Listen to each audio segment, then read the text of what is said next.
Well, spring has sprung, and for many of you, just like me, you may be targeting a new water.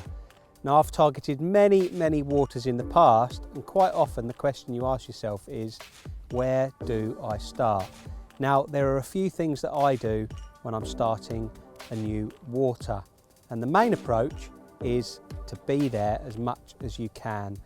When getting to a new water, learning it is one of the most important things, and the only way to learn it is by being there. So walk the banks as much as you can.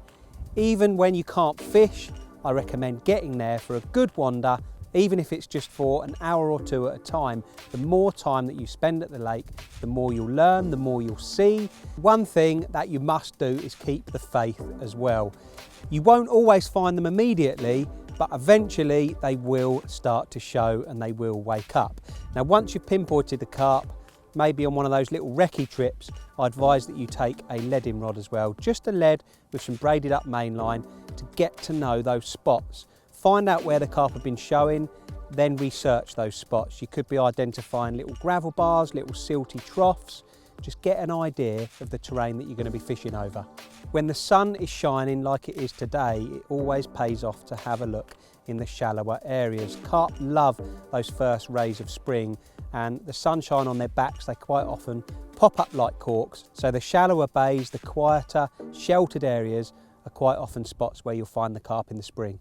Now, carp haven't written the rule book, so they could literally be anywhere, but there are a few areas that are worth trying. Like I just mentioned, the shallow areas when the sun is shining is well worth investigating. Also, the warmer winds, the southwesterly winds, like I've got today on a southwesterly chop, you will quite often see them jumping out the water, and that will obviously be a very good area to target. Once you've located the fish and you've found some likely looking areas, now is the time to start trickling some bait in. I've got a couple of new waters already that I'm trickling bait into every 2 or 3 days.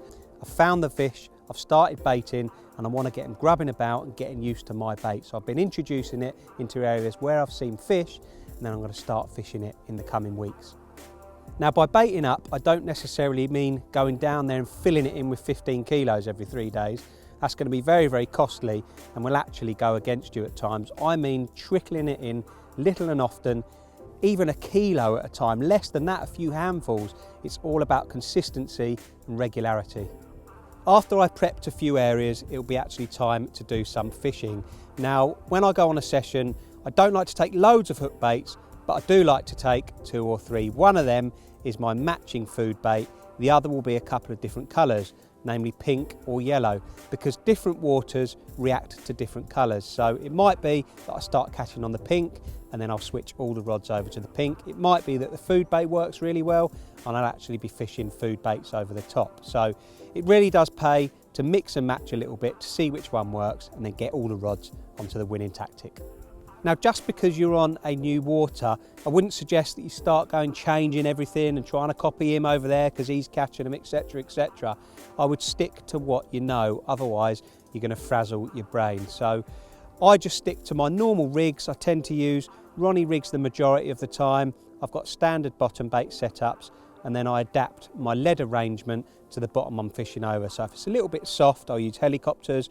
If it's rock hard, I will use lead clips. So the main thing is, just because you're approaching a new water, you don't need to go changing everything. Use what you're confident in. Before long, you will piece together that jigsaw. You might find that they love it on a fresh southwesterly. You might know the snags that they're living in on a nice hot day.